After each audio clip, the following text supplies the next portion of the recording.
and welcome back to the Blue Chip Academy podcast, providing unique blueprints, tactical knowledge, and best practices to navigate the critical points in the elite sports ecosystem so athletes and parents can prepare a plan to a career that any athlete can bank on. You know, specialized training and gaining an edge in elite sports is necessary when we talk about the capitalization plan in sports. And if you're serious about the development and reaching your athletic goals, that's something that you need to invest in at an early age. When we talk about the talent acquisition process in college sports and just recruiting, moving to a younger age with NIL and everything in the college game, you know, you got to have a great nurturing part when you're coming into the game. So in today's episode, we're jumping to the GOAT of trainers. I don't like to call him a trainer because what he's produced and the ecosystem that he's kind of built is beyond, I would say, the name of trainer, founder and owner of 210 Speed and Agility, responsible for putting over 100 players into college and similar into the NFL, most notably the best defensive player in the league, Aaron Donald. And I mean, the list can go on and on. We'll be talking about some other guys, Jaquan Brisker that came out this year, Miles Sanders. We'll go on forever if we just keep going into that. But let's welcome DeWayne D. Brown. What's going on, Justin? How you doing? Good, man. Appreciate you jumping on today, man. Just let's start a little bit with your background and just how you got started in the business of sports and training athletes. Well, you know how people, when they hear about the training, they don't know I was a basketball player.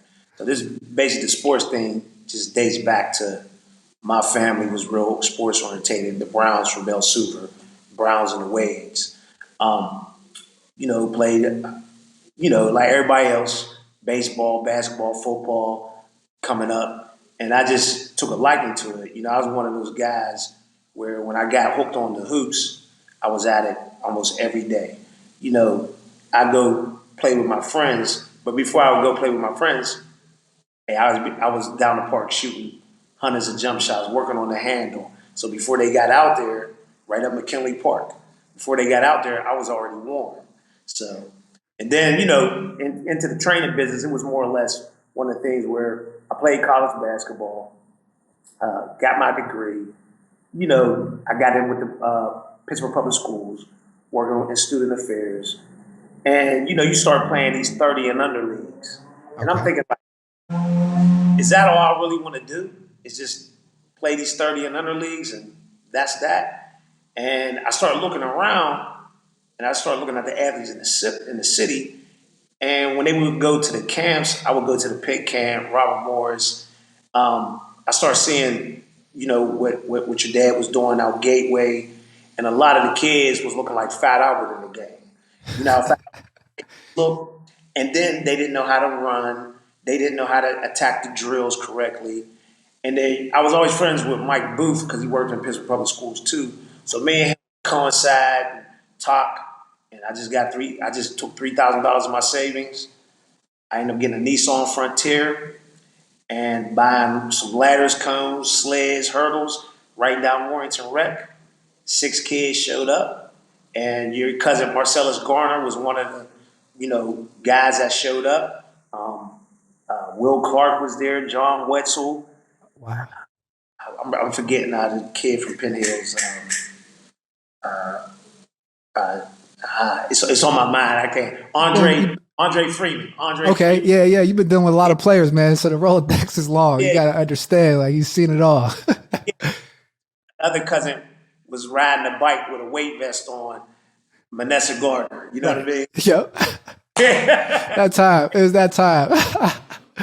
That's interesting. When you first started training, like what was the basis of it? Because you say you were coming from a basketball standpoint. That's the one thing I really enjoy, like just watching a lot of we could start with the warm-ups, right? Like just a level of exposing just pure athletic ability. How were your training sessions? How did they evolve from when you got, I guess, first started with 6 people to now? Well, everything you could, back then, the internet, it was here or rather there. And I just had to, just try to find information, just look how athletes move. So I figured, hey, since I'm a basketball player, it's the same drill, sliding, they're just running. And I just started dissecting, running form and different things that work. So, and I figured out along the way what specific equipment and what specific drills worked for me. And I fine-tuned it more or less. Everybody knows I use the jump stretch bands, the big rubber bands tied to it or not. and you got a person in the back, and you got your resistance. And you see Aaron, it helps off with his get off. Our Absolutely. Brisker, his pursuit, a Sky Moore, his get Sky off. Moore. Yep. Yeah, different things like that. So, and then I started just improvising on different cone drills. And then as my numbers grew, I said, oh, I need to start putting two drills together in one. So that's why I started doing the combo drilling, where I figured out in football, you ain't running a straight line. Right. So I would add a hurdle drill into a cone drill. Now, in those beginning phases, people would be like, man, what is this guy doing? But what it turned out to be is I was just ahead of my time, because remember now, I didn't take things from a book and do it. Most people go, they get certified or they go to school for training. So they're reading a book or they're taking what another person does and added it to Yeah. theirs. You know, if Todd Marinovich's dad, which I looked at when I first started, if he was training Palomalo a certain way and getting all these guys on the West Coast NFL, he had to be innovative himself. He didn't use weights; he used bands. So Right. I said, let's take the weight room to the football to the field. I bought, man, I still got them. I got 60 medicine balls. I used to use them a lot, but then I started getting into the band stuff. I used to love them things along Yeah. with 12 sleds plus the weight. I had sleds made. Each sled was 100 pounds itself because it was weight. Yeah, along with the weight. That's crazy. So when you talk about overall athleticism, like when you talk about training, a lot of times people go to like, oh, I'm going to a speed trainer. I'm going to go work on my quickness or strength and agility. It's funny that you said like you were building out like essentially a program of overall athleticism tied to the game. Because like I didn't really like I was introduced like by my vet. Shout out to Corey Chavis, my 12-year vet. And we used to train in the off season. He used to have this kind of same philosophy about how you train and being unpredictable about your movements and different things of that nature. Because the way that things happen in football, like controlled drills, really aren't. They're not going to exactly get you to that next level. So like when I started seeing like all your different training methods and different things of that nature, when I really dove in, I'm like, oh, this is extremely innovative in that whole aspect because you're getting guys ready functional athleticism and just functional movements at like a young age. That's like very impressive. So how do you feel about just the overall athleticism versus like specialized athletic gifts versus speed, strength, quickness when training athletes? Um, you know, it all coincides with each other. You know what I mean? So you need to and I agree with this. So if you're working a position or different things like that, you need that specialized training. So whereas what I learned how to do is I'm doing linear and lateral core explosion. I'm getting your mental focus right. And the mere fact, when you're in a group setting, you have to compete. And therefore, when I start these kids out young, they're all on a clean slate and you walk them through the process. And it's a buildup. It's just not, even though some of the videos I put out, you see them doing multiple things. No, we're building up to that point. So by the time a 6 week basis goes past, because generally when you lift weights, and we won't hit on that, you start seeing results at 6 weeks. So if I have a athlete that's with me, if they go through a 6 week basis with me, doing it 2 to 3 times a week, they're going to see results. Now, what happens is a lot, because we have so many kids down there, parents, they don't really like see it, but guess when they see it? When they're competing against kids that don't come. They're like, whoa, I see it. You know what I mean? Yeah. So it's like, even Aaron, he might have, when he first started with me, he might have had some like, man, what am I doing this for? And he said it, but then guess what? He won all those awards at Pitt. Yeah. Then he comes back. Then he wins Defensive Rookie of the Year. Then he comes back, and then he gets a Pro Bowl. You know what I mean? So Just keep going. touching him up, and then I'm switching different drills up, for these guys in the NFL. And then if they could do it, guess what? When I get a kid that's been around me for several years, and if I get a kid that's 9, by the time they're 12, man, sky's the limit. You've seen that in a lot of the kids you've seen down there. These dudes, like, they're not the average 12-year-old kids. No, absolutely not. And it's funny that you say that because I mean, just dealing with, different athletes all the time, just like the evaluation process. And one thing is always trying to I hate to say it, but you're always trying to eliminate guys, right? Like who can't do what, and it's like trying to figure it out. So I remember you were our chief trainer. We were doing our tryouts for the XFL. We were doing the Kenny Robinson, the whole process, getting him into the XFL and the whole thing at West Virginia. And you were the main person, so you had a group of guys out there. And I remember the effectiveness and the efficiency of the warm up. It was like you had like 6 guys out there for the XFL, and it's like, to be honest with you, like the movements of a top 1% player, just they kind of, you expose it very fast. So it's like you can see it from the efficiency. So it's like going through, it's like, okay, that's one. That's the one. Now let's just see if it's football. And like that's a pretty impressive thing. And I was like, I was raving about I was like, I knew in the warm-up, but the warm-up was impressive, just the different things that you were putting them through and all that good stuff. But we see like the world of NIL and everything in college sports shifting to like the outcome of the talent acquisition process, right? Whether it's agents from college, coaches, and all that different type of stuff. So the early identification process flows typically through like training facilities and different things of that nature. When do you see serious athletes starting to get involved with your training? I mean, of course, like we said, we started at a young age, but now, like you said, with the NIL, I mean, once these kids start getting offers, it lights their eyes up. So when they get the first Penn State, West Virginia, even Mac or whatever it is, that's when it starts getting real. Now with the NIL, it's like, hold up. As an athlete, now I need to bear down. But the one thing that I feel like I have an advantage is I have NFL guys that they can actually touch and see and train, and they can give them game on the process. I can bring a Will Clark back, and he can talk to these kids like, look, I made it. I played 5-6 years in the NFL. This league is not the type of league that everybody thinks it is. It's not. And we're seeing a lot of the guys we know right now going through a lot of things right now. The NFL for long, it's tough. You know what I mean? Everybody Absolutely. Guys is on top. That's a certain percentage.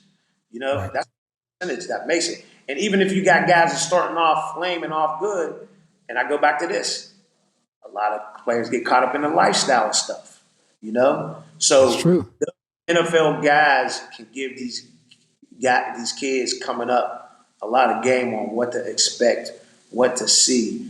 And I think that's a vantage point that 2 gives these kids coming up in high school.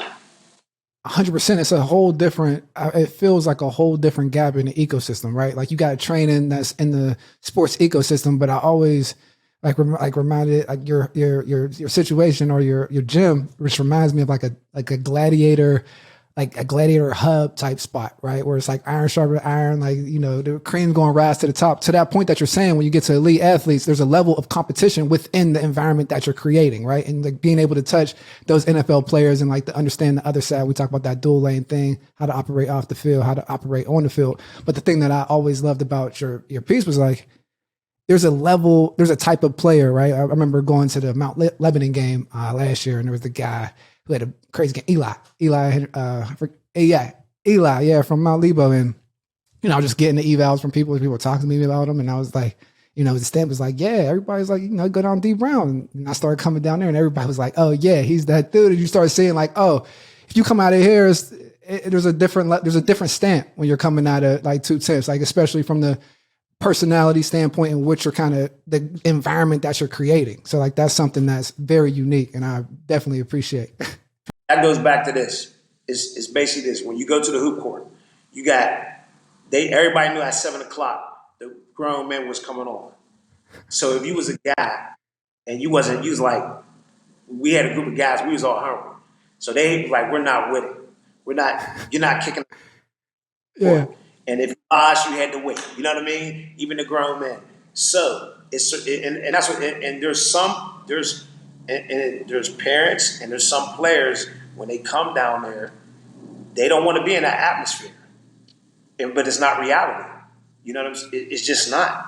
And that's a part of the eval for me. It's like they don't want the smoke. You figure too. We get 150 to 180 training, and then 250 to 300 positional. And then around in that phase of that, you're looking at, you might walk in there, there's 30 to 50 kids with offers, with D1 offers. We ain't talking about the D2s. Right. But then you got that dude Yeah, wait, You wait, got they that came hungry couch. kid, right? You got that hungry kid from Perry Academy that, like, hold on, this dude got offers, or Westinghouse. You know what I Yeah, mean? This guy got offers. I'm just as yeah, good as this kid. And those are them scrappy guys that some of these guys on that higher level don't like going up against. And they're coming at them. They might not be as talented. They might not know what they're doing. You know what I mean? But they're dogs. You know what I mean? right, So right. Brennan had one of those type kids. He was in that 2000 and I can't remember what class that was, 13 or 14. And I seen him, Uh-huh. scrappy little Perry, and he was at all the top match guys like Tyler Boyd, Trent Coles, et cetera. So he ended up going to Division II. He didn't go D1, but that's the Exactly. type of atmosphere going up. So Nah, because that's what guys get guys ready to like make that transition and excel at the next level, right? Being able to do that. And so like you have a unique viewpoint from seeing all these athletes at a young age. Can you tell when like you have a real player in your hands? Like what's the determining factor from like the elites that you've seen at a young age? Like spotting the big paws on a little puppy. no, number one thing is attention to detail.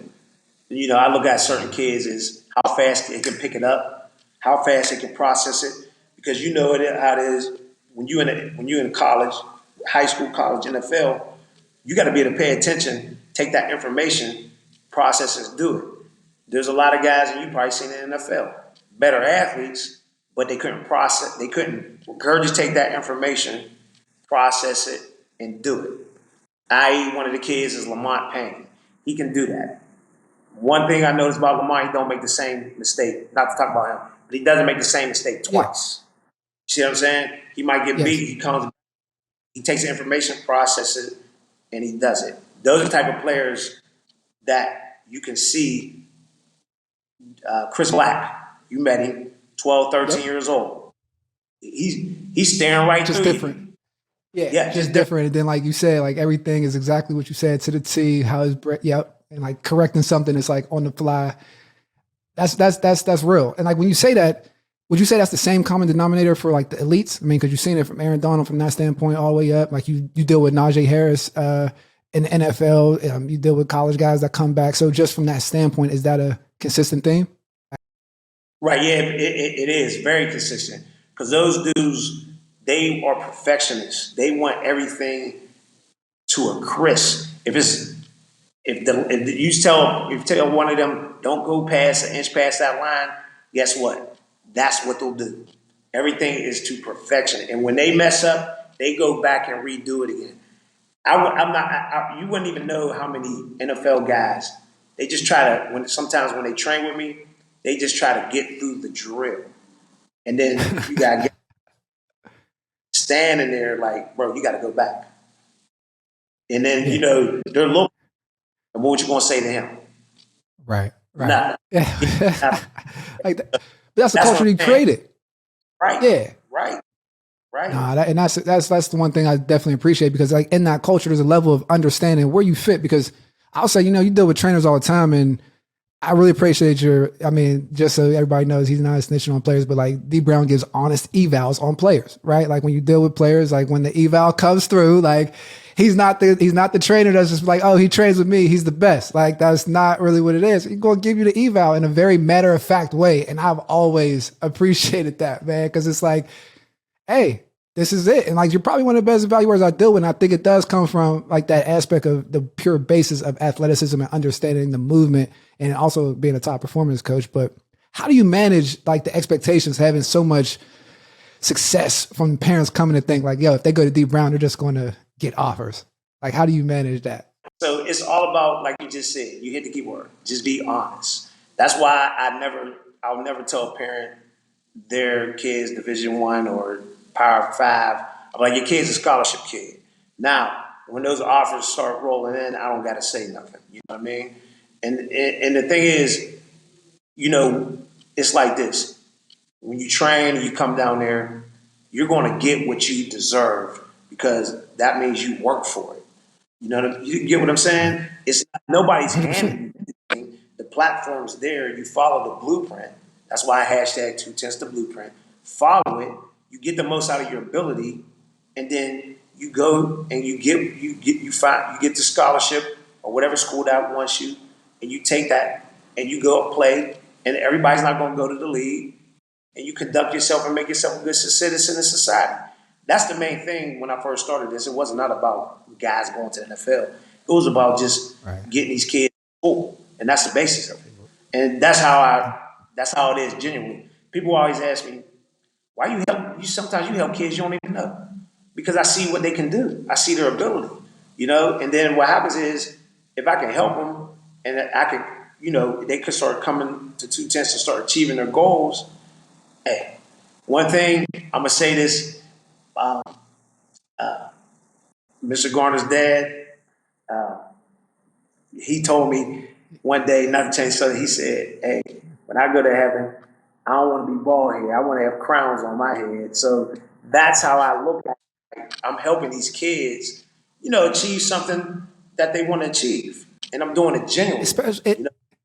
Yeah, and knowing the capitalization plan through sports, right? You knowing like that critical piece of like, all right, this is the step to get into college. This is the step to go here. And you're dealing with players in college, NFL, and all those different things. And like we say here, using sports as a catalyst to a career that you can bank on, right? Like, because it does open doors. And if you maneuver the right way, you can really set yourself up in life, like in a serious way. And like, that's interesting. That goes into our next point. You see guys throughout their entire careers. Can you take me through like the differences of training guys in high school, college, and NFL, and the predictors of if you see like their value rising or falling? Like you might deal with a 5-star that comes back in college and it's like, he lost his edge, or doing good in college and like, oh, okay. Yeah. Well, sometimes too, like, and I'm going to hit on this point. I believe that when it comes to the recruitment process, it's all about momentum. So a lot of kids, even though they get certain offers, they are Power 5, but it's about going to the right situation that fits the player. So we look at a Tyrese Fairby. That's another example. Raw kid coming out the city, 6'5", athletic, but now he picked Kentucky. His situation was a little bit different where he needed to get out of Western Pennsylvania, where he's from. So he's going into a situation, he's flourishing down there. He's doing very well. You get what I'm saying? So a lot of the kids, okay, is another kid. He was getting all these FCS Ivy League schools. I talked to him and his parents. He's been with us for 7th grade. I told him to go to the Wisconsin camp. What did he do? Went to the Wisconsin camp, got the offer. Now he won state championship. He's the most athletic safety in the room. And he's the type of kid that can go past college because of his determination, his will. And that's one thing you can't for.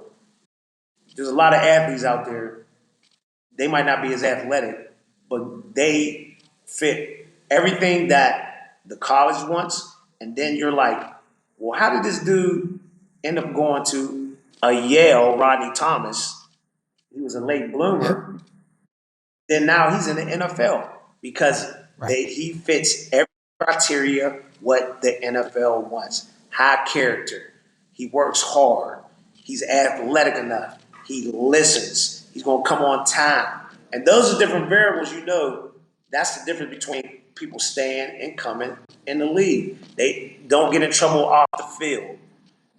They'll take guys like that, locker room guys, and they'll be in the league and for 6 to 10 years, and they get an executive job in the NFL.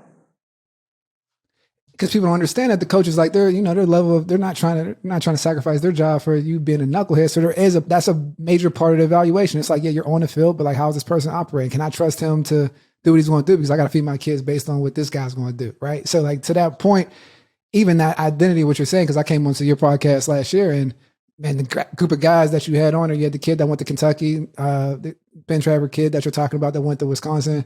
I think Lamont was there. But from just that standpoint, you're right. Like you can simply see like, oh, something ticking different with him. Like there's like that being able to see the mentality of the player when they're all together is just so valuable. And then to see like the different skill set that kind of matches up with that. And I'll talk about dual lane branding all the time. You know what I mean? And just from the standpoint of obviously your brand off the field. And like, again, we're getting into the NIL with the forefront and guys portraying their brand in that active way. Do you see any opportunities where, two Tims can get into that in that space with helping guys close that gap in the NIL Oh yeah, arena? definitely. I mean, it's happening. I mean, as we speak, it's happening right now. Because they all just like the recruiting. If you're part of the process with the recruiting, then this is just another step of being a part of the process with the NIL. So it's happening right now. There's different guys, different things put on the table, but it still has to be the right fit for the player and the family. So, and that's the way I do it. Even though I got these relationships with the players, you can't. You always got to have the family involved. So, and there's a different. And this is the thing 100%. that when you're dealing with these athletes as a trainer, you got to know how to maneuver. Like you said, you can't overstep different boundaries because at the end of the day, you're just training the athletes. At the end of the day, And that's real. So, And that brings me to another point. Like you're typically getting the talent so early throughout the process, right? Because I always look at athletes, man. People, whatever you want to say, but people look at them like stocks, assets moving up throughout the chain, and you're getting to them before anybody else, right? It'd be like finding penny stocks before they blow up. Like that's exactly what you're doing. So you're getting approached by a lot of key stakeholders, whether it's college or the NFL agents that are coming in the game. How do you maneuver that space? well, with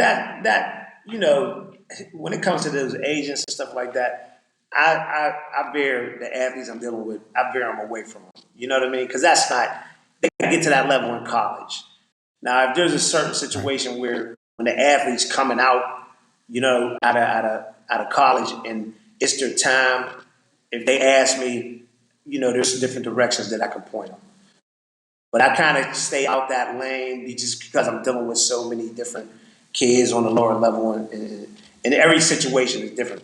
But now we got the NIL stuff, so now I can indulge a little bit more, but I kind of stay out of that because you can sometimes in different situations you don't even know you're stepping over boundaries, and here it is, it'll cause a conflict. So I just kind of like veer away from certain things. So I'm happy you said it because there's a lot of things within the football ecosystem or elite sports ecosystem. Like there's layers to it, right? And there's unspoken rules and different things that come about, but like it's all about getting to again the talent and providing that different service and how you maneuver that. It takes some skills and understanding the ecosystem. I do talk to NFL scouts because they'll hit me up about certain. They know that since I train these guys in the NFL, so different teams will hit me up and they want to know how the character is about the player. So I give them my honest opinion. And don't ask me, well, how is it? How is this player as an athlete? Well, who do you compare him to? And I can give them, just like you said, my evaluation of it. Absolutely. And once your Rolodex is so long and seeing like so many different type of athletes from offensive lineman, defensive lineman, you got Sky Moore, you got Miles Sanders, you got Aaron Donald. So you're talking about elite Jaquan Brisker, you're talking about elite athletes that all move different and play different positions. I don't think people realize how unique that is from the evaluation standpoint and to be able to see how they compete within that environment.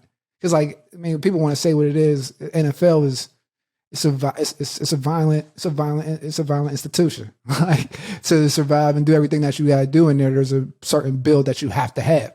So like you're prepping those guys for that because we can get into the Western PA top 150 camp, the 2 Tims camp this past season, and the 2022 preseason review a little bit and talking about it.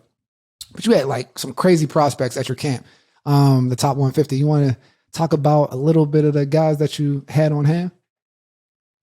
Or no, before we even say that, how about some guys that you're thinking about, some big name guys? Yeah, because there's a lot of there. Some big name guys, fast risers, some sleepers that we need to be looking for this season coming up. Right. So I'll go some guys coming up that you can look at that I like. Cole Sullivan at Central. He's a guy that's on the rise. Outside linebacker, 6'3", 200.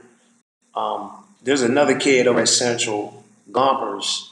He's 6'4", like 200. He ran 4.5 down pick going into his sophomore year.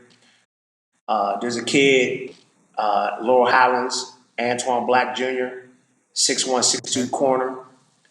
Very athletic. He can attack the ball. And there's not too many long DBs yet identified in the area. You got the kid over at Canavan, Davion Taylor, freshman, linebacker,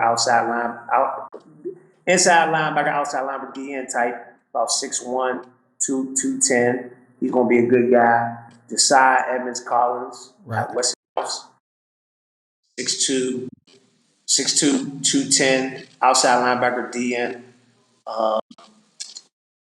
Who else is there?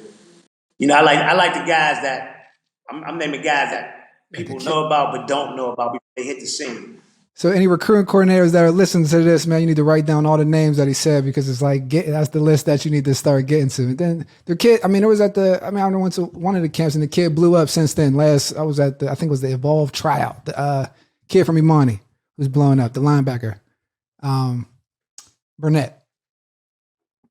Yep, and I'm about to say I first saw him at 210, like playing quarterback. You know what I mean? And we had to comment if you go to another position, and which was good, like his dad understands the process because he played basketball overseas. And then he goes in camps at 6'3", 210, running 4.6s at 14 years old. So he's very athletic. We don't know if he's going to be a DN, a tight end, and then he shows that he got some pop, and the future is bright for him. Right. I'm gonna get it, not to get off topic, but a lot of people don't. When they look at the evaluation process, you got to look at the projection of what a guy's going to be. So I'm going to give you a prime example. Cameron Cheatham, 6'3", 225. So, and they're looking at him, he committed to Akron. Some Power 5 schools are looking at him. He plays in the city, but due to the fact that I know these athletes around here and train so many, he's no different athlete than Quentin Jefferson. Quentin was 6'3", 225, 230. So what did Quentin end up playing? 3 technique. He had a long time in the NFL playing. No different athlete. And that's what I'm talking about projection-wise. A lot of these guys, you can't look at a kid and get caught up. Okay, they see him on film playing one position, but guess what? That guy might be better served. He playing defense now. He might be an offensive tackle. You see what I'm saying? So you got to look at projection-wise, because, if you tell you a lot of guys, they got quick pop at DN or this average pop. But if you put weight on, move them inside, guess what? That's to their advantage. And I think that guys get caught up in, he's just going to be like Quentin Morton. Oh, he's going to be a linebacker. He's going to be a safety. No, Quentin's best service is he might be just a Debo Samuels, a Percy Harvin type guy that you get the ball in space and let him work. You know what I'm saying? It's because he has an offensive mentality, and he can get you points. Explosive. Absolutely. Yeah. So again, I hope someone's keeping a list of the names that he's dropping, so you guys can, make sure you get your evals and recruiting straight. But yeah, go ahead. My bad. No, I was just saying though that's what happens in when you're evaluating a player. I'll go back to look at Tamir. He's making plays, and therefore you can see the weight he was putting on. So he's going to be 250, 255 by the time he finishes out. You know what I mean? So the projection. What I'm saying by projection, you got to project where these kids are going to be in the future, because a guy like Manessa, he was the first guy that I was able to understand the evaluation process with. He's 6'2", 190 coming out of high school. Manessa's 6'3", 6'4", 250 playing in the NFL. So you got to project where these guys are going to be. And then on the other hand, if you do get a kid that's, say, a 5'11", 185, 190, you don't want to get them too big, because what happens is if they get too big, then they end up moving to a will linebacker if they're a DB. So, you got to be able to project and keep them certain ways, especially being as a trainer. Cade is a prime example. You don't want Cade over 210 pounds because he starts getting a little thick. Then they can't move. Keep him 200 to 205. And that way he still be able to show his athletic ability. Yeah. I mean, that makes perfect sense, even dealing with those different type of athletes and different players. So we get into it. Like, how can a family or prospect, get involved with 2 Temps? Well, I always put the signups around October, November. I use the social media, and you could I'm right on Instagram 210THS, Twitter same thing 210THS, the Facebook the 2Temps fan page, and you got the nonprofit 2Tempsfoundation.org.